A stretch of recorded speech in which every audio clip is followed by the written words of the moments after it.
Abra sua Bíblia em Isaías capítulo 6, versículo 1 a 8, que será o texto base para a mensagem de hoje à noite.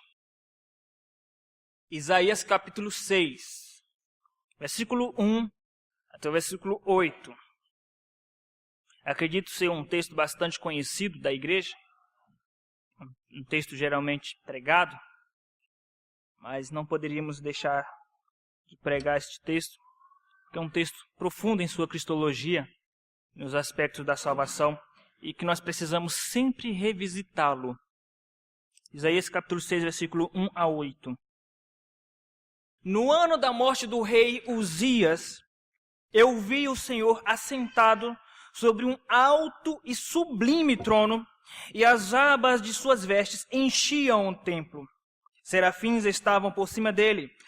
Cada um tinha 6 asas. Com 2 cobria o rosto, com 2 cobria os seus pés, e com 2 voava. E clamavam uns para os outros, dizendo: Santo, Santo, Santo é o Senhor dos exércitos. Toda a terra está cheia da sua glória. As bases do limiar se moveram à voz do que clamava, e a casa se encheu de fumaça. Então disse eu: ai de mim! Estou perdido, porque sou homem de lábios impuros. Habito no meio de um povo de impuros lábios. E os meus olhos viram o Rei, o Senhor dos exércitos. Então um dos serafins voou para mim, trazendo na mão uma brasa viva, que tirara do altar com uma tenaz. Com a brasa tocou a minha boca e disse: eis que ela tocou os teus lábios. A tua iniquidade foi tirada, perdoado o teu pecado. Depois disto, ouvi a voz do Senhor que dizia: a quem enviarei? E quem há de ir por nós? Disse eu: eis-me aqui, envia-me a mim. Vamos orar mais uma vez. Senhor nosso Deus, concede-nos graça na ministração da tua palavra, para que tão somente o teu nome seja glorificado e o teu corpo, a igreja, seja edificada por tua palavra, através do teu Espírito Santo e através do teu servo, mesmo diante de suas imperfeições e limitações. Em nome de Jesus, amém, Senhor. Todos sabemos, tanto por informação quanto sentindo na pele, que estamos vivendo tempos difíceis, tempos de crises. Crise moral em nosso país, crise política, crise econômica. Mas há uma crise que já há algum tempo vem persistindo no nosso meio, como que um câncer escondido que começa a aflorar. É a crise de identidade do povo de Deus, ou pelo menos dos que se dizem povo de Deus. É a crise de identidade daqueles que se dizem igreja evangélica no Brasil. Isso é perceptível. Isso é perceptível porque nós ouvimos da boca dos ímpios dizendo, ou falando, ou relatando sobre os maus testemunhos dos que se dizem crentes. Não me delongarei sobre esses detalhes porque isso é algo já conhecido de todos nós. Portanto, esse texto cai como uma luva nesta realidade, porque nós precisamos entender o que acontece quando uma pessoa tem um real encontro com o Senhor.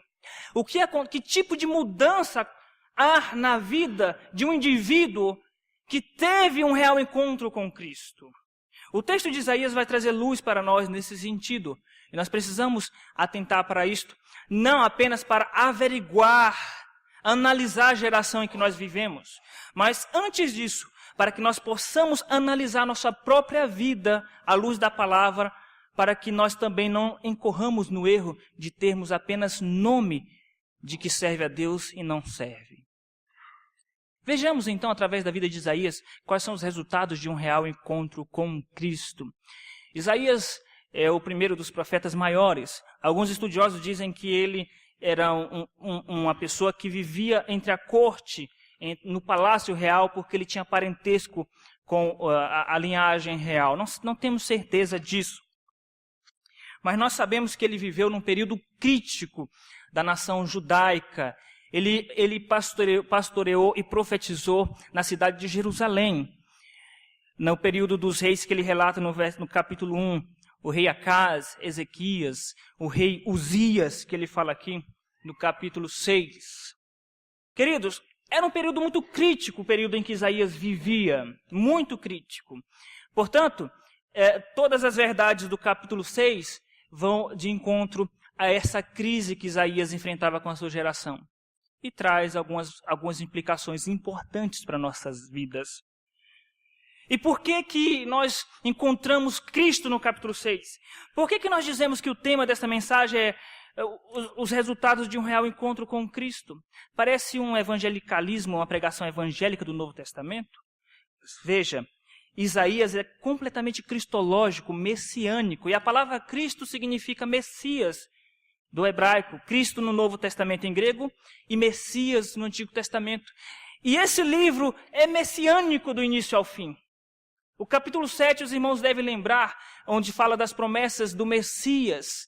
No capítulo 9 também fala que ele será o príncipe da paz. No capítulo 53, os irmãos lembram da profecia do servo sofredor. Então, essa visão de Isaías não é a visão tão somente do Deus Pai, mas é a visão do Cristo glorificado, do Messias glorificado. É bem verdade que no capítulo 53 ele vai relatar esse Cristo humilhado.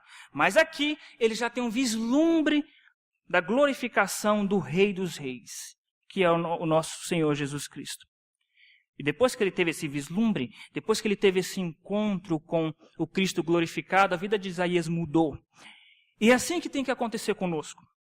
Se você tiver um encontro com Cristo, nenhuma mudança acontecer na sua vida, você não é crente. Você não é salvo.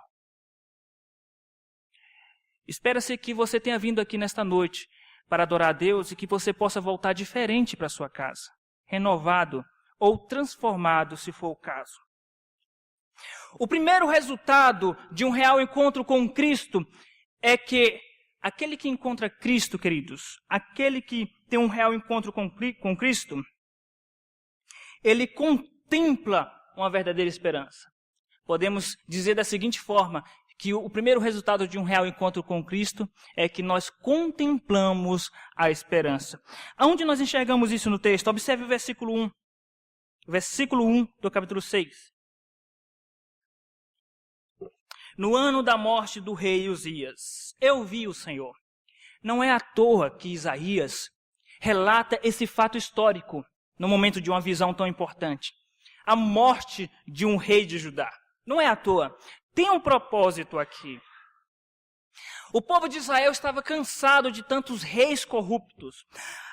Mesmo Uzias, que era de uma linhagem davídica, e a Bíblia diz que Uzias foi um rei que ele seguiu os caminhos de Davi, seu pai, e foi um bom rei. Mesmo assim, ele cometeu deslizes seríssimos. Ele ainda sacrificava nos altos, coisa que Deus condenou após a monarquia em Israel. Ele profanou o altar do templo quando ele acendeu incenso e os sacerdotes o repreenderam e ele não aceitou a repreensão e Deus, portanto, o condenou com lepra, o que causou a sua morte. Por isso, quando ele fala que Uzias morreu, ele estava lembrando o povo de Israel que aquele rei é um rei falível, mortal e que morreu por causa do seu pecado. Ele estava lembrando o povo de Israel que os reis que eles tinham eram reis limitados, humanos, fracos e pecadores. Isso não deixa de ser uma indireta para os israelitas, em que seus antepassados clamaram tanto por um rei e abandonaram o Senhor. Nós estamos cansados disso, nós queremos um rei humano. Mas a geração de Isaías estava desesperançosa por causa da falha humana. Nós vivemos num tempo de desesperança, porque quando nós olhamos para o quadro político do nosso país, nós ficamos desesperançosos. E precisamos de esperança. Coitado daquele crente que fia o seu coração em uma melhora neste mundo.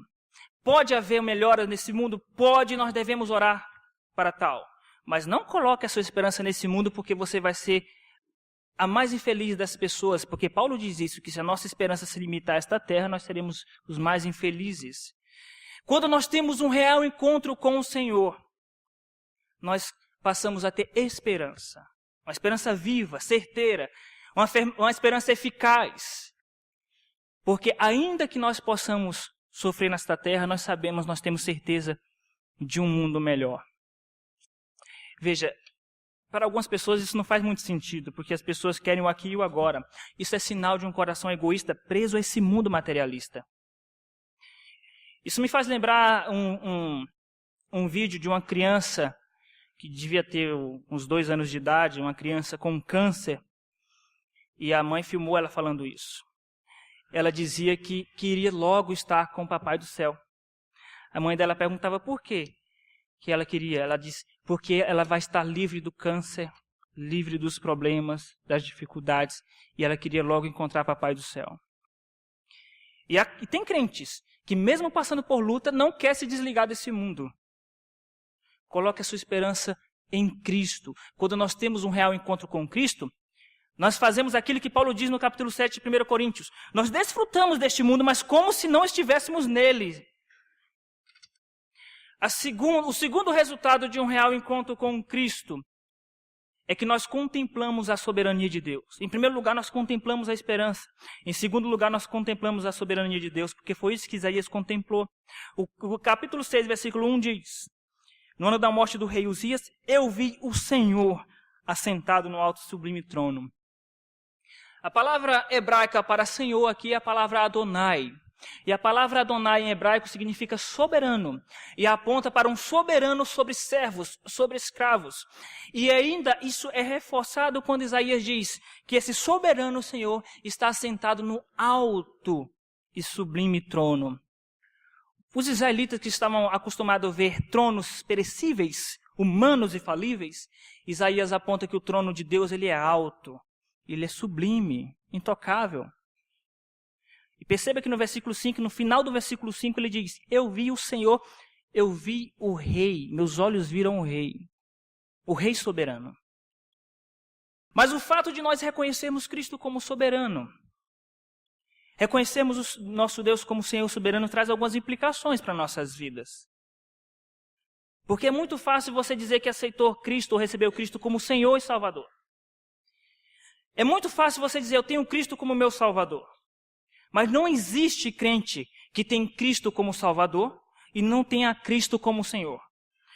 Porque se Cristo te salvou, Ele torna-se o teu Senhor, o soberano da tua vida. Então, queridos, tem que ter mudança. Quando eu admito que Deus ele é soberano na minha vida, isso tem que trazer algumas mudanças, isso traz algumas implicações. Na relação entre servo, porque nós somos servo, ou para ser mais exato, nós somos escravos de Deus. Se você não concorda com essa expressão, leia Filipenses 2:8, que fala que o próprio Cristo tomou forma de escravo. E como servos de Deus, nós devemos submissão a Ele. Uma submissão passiva e ativa. Todo servo deve esse tipo de submissão ao soberano. Uma submissão passiva significa, irmãos, que você aceita, que você acata as decisões de um rei soberano. As decisões de Deus significa tudo aquilo que acontece em sua vida. Eu vou começar dos mais graves para o menor. As desgraças que acontecem em sua vida, desgraça financeira, desgraça na área da saúde, desgraça no casamento, desgraça na família. Estou falando muito pesado, desgraça. Mas é isso que acontece muitas vezes com os crentes. Não esperneie. Abaixe sua cabeça e diga, Senhor, seja feita a tua vontade. Se possível, afasta de mim. Senão, eu acato a tua vontade. Ou você acata de coração, ou você vai ter que parar de orar ao Pai Nosso de forma hipócrita. Seja feita a tua vontade, assim na terra como no céu. Um servo, ele acata passivamente as decisões do seu Senhor. Isso é uma submissão passiva. A submissão ativa é quando você obedece às ordens dele. E há muitos, mas muitos crentes, não só em igrejas neopentecostais e pentecostais, mas em igrejas reformadas. Muitos que se dizem crentes, que honram o Senhor com os lábios, como diz Isaías, mas o seu coração está distante do Senhor. Está apegado a esse mundo, que não consegue obedecer às ordens de um rei soberano. Veja, a nossa obediência não vai nos salvar, mas ela nos caracteriza como salvos, porque Jesus disse, apartai-vos de mim, malditos, porque Jesus disse que pelas árvores se conhece o fruto, ou pelos frutos, aliás, se conhece as árvores. Ele disse que o reino pertence a todo aquele que faz a vontade de Deus Pai. Nós já vimos aqui que os resultados de um real encontro com Cristo em primeiro lugar, contemplamos a esperança. Em segundo lugar, contemplamos a soberania de Deus. Em terceiro lugar, contemplamos a santidade de Deus. Veja que no versículo de número 2 fala sobre os serafins e como eles reagiam diante do trono de Deus. E aí nós percebemos a santidade de Deus realçada através da atitude dos serafins, da fala dos serafins e dos acontecimentos, dos fenômenos do que aconteciam no templo. A atitude dos serafins, versículo 2, os serafins estavam por cima dele, cada um tinha 6 asas, com 2 cobria o rosto, com 2 cobria seus pés e com 2 voava. Voava porque isso demonstra que eram anjos. Cobrir os pés porque diante de Deus, até os pés você tem que ter cuidado. Os irmãos devem lembrar quando Moisés estava diante do Senhor no Sinai e que Deus disse para Moisés calçar ou tirar as sandálias dos pés, porque o lugar é santo. Ter cuidado com os pés quando está diante do Senhor, isso demonstra que você respeita. Você tem temor a Deus por causa da santidade de Deus. Cobrir os olhos. Os irmãos devem lembrar também que no hino que nós cantamos, o hino de número 11, diz que não podemos ver a tua glória sem temor. Eles tinham temor a Deus, por isso eles cobriam os olhos. E não só através das atitudes dos serafins, mas através da fala deles. Eles clamavam uns aos outros dizendo: Santo, Santo, Santo é o Senhor dos exércitos. Toda a terra está cheia da sua glória. E ainda mais, o texto reforça a santidade de Deus através dos acontecimentos do templo, porque no versículo 4 diz: as bases do limiar, o limiar é onde sustenta as portas do templo, se moveram à voz do que clamava, e a casa se encheu de fumaça. Isso demonstra, isso aponta a santidade de Deus, que foi revelada no Monte Sinai. Porque tanto em Êxodo, em Deuteronômio, como em Hebreus, capítulo 13, ressalta que quando Deus se revelou para o povo de Israel no deserto, o monte estremecia e fumegava, porque isso demonstrava a santidade de Deus. A ponto de o povo de Israel achar que iriam morrer e pediram para Moisés falar com Deus para Deus cessar aquela manifestação de poder e santidade. Nosso Deus é um Deus santo. E é isso que provoca mudança em nossas vidas. Quando nós recebemos Cristo como nosso Senhor e Salvador, nós passamos a ser sensíveis à santidade de Deus. Isso nos constrange a evitar o mal. Passamos a ter temor de Deus. Nosso Deus é um Deus santo. Passamos a ter um sentimento semelhante ao de José. A mulher de Potifar estava tentando José, e José disse: eu não posso fazer isso com o meu Senhor. Jamais eu faria isso com o meu Deus.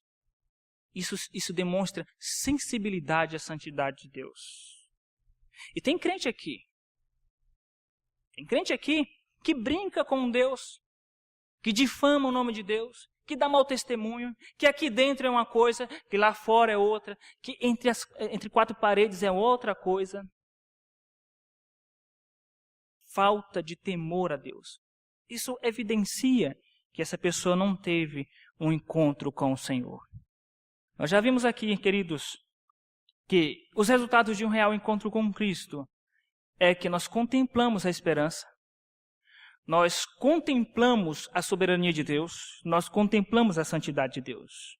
E nós também contemplamos o nosso pecado. Versículo 5. Então disse eu: ai de mim, estou perdido, porque sou homem de lábios impuros. Habito no meio de um povo de impuros lábios, e os meus olhos viram o Rei, o Senhor dos Exércitos. Uma coisa está ligada à outra. Quando nós entendemos a santidade de Deus, imediatamente nós passamos a enxergar nossos defeitos com mais profundidade. Isso se assemelha ao fato de, quando você coloca qualquer tipo de objeto, por menor que seja, dentro de um balde ou um copo de leite, até então você não atentava para aquele leite, mas quando você vê aquele ponto pretinho, você percebe. Quando nós estamos diante de uma claridade, diante da luz, diante da santidade de Deus, nós passamos a enxergar verdadeiramente quem nós somos. E note, quando Isaías fala dos lábios, não é porque o pecado de Isaías era sua maledicência. O texto quer apontar para o fato de que Isaías reconheceu a profunda pecaminosidade do seu coração. Porque a Bíblia diz que a boca fala porque o coração está cheio. E Jesus disse que do interior do homem, do seu coração podre, é que saem os maus desígnios. Portanto, a nossa boca é um reflexo daquilo que nós somos em nossos corações. E Isaías entendeu isso e ele se encontrou perdido. Ai de mim, estou perdido porque sou homem de impuros lábios. Queridos, ou querido e querida, se você não entendeu o quão profundamente você é pecador, certamente você não teve um encontro com Cristo. Se você ainda se acha uma pessoa boazinha, algumas pessoas ainda se escandalizam quando eu digo assim, você não é bom. Eu percebo nos olhares quando eu digo assim, você não é bom. A pessoa se assusta, o orgulho humano se assusta com isso. Se você não admite que você não é bom, é porque você está longe do Senhor. Quilômetros de distância de Deus. Porque você não é bom. Mas nem todos admitem isso. E Jesus disse para o jovem rico, ninguém é bom. E por que nós teimamos em achar que nós somos bons? Você não é bom. Agora, socialmente, nós podemos ter bons conceitos. Mas a sociedade não conhece o nosso coração, só o nosso comportamento. E Deus conhece o nosso coração. É bem verdade que quando nós estamos perto do Senhor, quando nós temos um encontro com Deus, nós também passamos a ter uma sensibilidade quanto ao pecado da nossa sociedade, da nossa geração. Ele disse que habita no meio de um povo de impuros lábios. Então nós passamos a ser sensível aos comportamentos imundos e impuros dessa geração perversa. Se no tempo de Jesus ele chamou a geração dos discípulos de geração adúltera, o que ele diria da geração de hoje? Em que, por exemplo, o homossexualismo é tido como certo. Agora, se está tudo bem para você, se você vai sair deste culto e nada te incomoda, nada te causa impacto em seu coração a respeito destas verdades, cuidado. Quem sabe você está perdido dentro da casa de Deus. Queridos, quando nós temos um real encontro com Cristo, nós contemplamos a esperança, contemplamos a soberania de Deus, contemplamos a santidade de Deus, contemplamos o nosso pecado, mas somos contemplados pela graça de Deus. Versículo 6 fala isso. Então um dos serafins voou para mim, trazendo na mão a brasa viva que tirara do altar com uma tenaz. Isso é a graça de Deus. Onde fala de brasa, onde fala de altar, onde essa brasa toca os seus lábios e diz, seu pecado foi perdoado. Isso é a graça de Deus. É uma graça que toma iniciativa. Isaías não foi atrás de transformação. Isaías não foi atrás de redenção. O anjo foi até Isaías.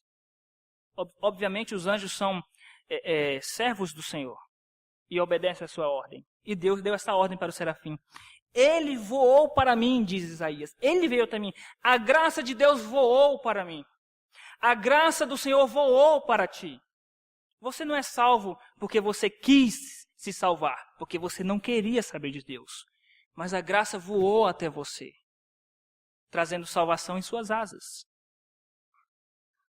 É uma graça que toma iniciativa, que te elege, que te predestina, que te purifica. É uma graça que justifica. Quando ele diz que essa brasa que tocou os lábios de Isaías, fala, a tua iniquidade foi tirada.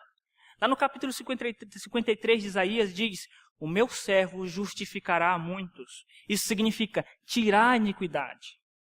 Se você é salvo, teve um encontro com Cristo, Deus não te olha mais como um ímpio, apesar do coração ímpio, mas o seu status diante de Deus não é de ímpio. Ele te vê como justificado diante dele. É uma graça que toma iniciativa, é uma graça que justifica, é uma graça que purifica. Purificado, perdoado foi teu pecado, e a tua iniquidade foi tirada. Ela não só perdoa, como purifica, como tira. E está no capítulo 1, versículo 18, está escrito que, ainda que nossos pecados sejam como a escarlata, se tornarão brancos. Mas amanhã você vai perceber que seu pecado não tem nada de branco. Mas progressivamente estão se tornando brancos. Progressivamente, é o que nós estudamos hoje de manhã. Você não é o mesmo que era antes. E nem é o mesmo que vai ser amanhã. Porque Deus está te transformando. Isso é a graça. Então nós somos contemplados pela graça. E já vimos até aqui. Estamos chegando ao final desta mensagem. Já vimos que quando nós temos um real encontro com Cristo, nós contemplamos a esperança. Contemplamos a soberania de Deus. Contemplamos a santidade de Deus. Contemplamos o nosso pecado. Somos contemplados pela graça. E contemplamos uma missão. Versículo de número 7 e 8. Com a brasa tocou a minha boca e disse, eis que ela tocou os teus lábios, a tua iniquidade foi tirada e perdoado o teu pecado. Depois disto, ouvi a voz do Senhor que dizia, a quem enviarei? E quem há de ir por nós? Disse eu, eis-me aqui, envia-me a mim. Quem é salvo realmente é uma pessoa constrangida pelo amor de Deus. Quem teve um encontro com Cristo é uma pessoa constrangida a cumprir uma missão. É verdade que nem sempre nós sentimos vontade, prazer, alegria por causa do nosso coração pecaminoso. Mas Deus não quer saber disso. Deus sabe que o ideal seria você servi-lo com alegria. Mas nem sempre nós sentimos alegria ao servi-lo. Mas Deus abre mão disso. Eu sinto vergonha de pregar o evangelho. Eu não sinto tanto ânimo. Tudo bem. Deus admite. Mas você tem que servir. Jonas não queria servir a Deus, muito menos com alegria. Deus disse, vai pregar em Nínive. E Jonas não queria. Jonas não tinha nenhum respeito com a ordem de Deus. E não estava nem aí. Veja que Deus não tentou impor alegria no coração de Jonas. E Jonas cumpriu a vontade de Deus. A salvação não vem pela dor ou pelo amor. A salvação vem pelo Espírito Santo. Agora, a obediência à missão, ou ela vai pelo amor, ou ela vai pela dor, porque Jonas foi pela dor. Veja, queridos, se você é constrangido pela graça de Deus, pelo amor de Deus, você passa a ter consciência de uma missão. Uma missão geral e uma missão específica. A missão geral para todos os crentes é de ir pregar o evangelho a toda criatura. E a missão específica é quando o Espírito Santo te capacita com determinado dom ou dons para você cumprir o chamado de Deus. Então, levante-se do banco e pare de ficar apenas engordando a sua alma com informações teológicas, com a palavra de Deus, enquanto você poderia estar servindo melhor o seu Senhor dentro do corpo de Cristo e lá fora. Porque certamente Deus vai te cobrar.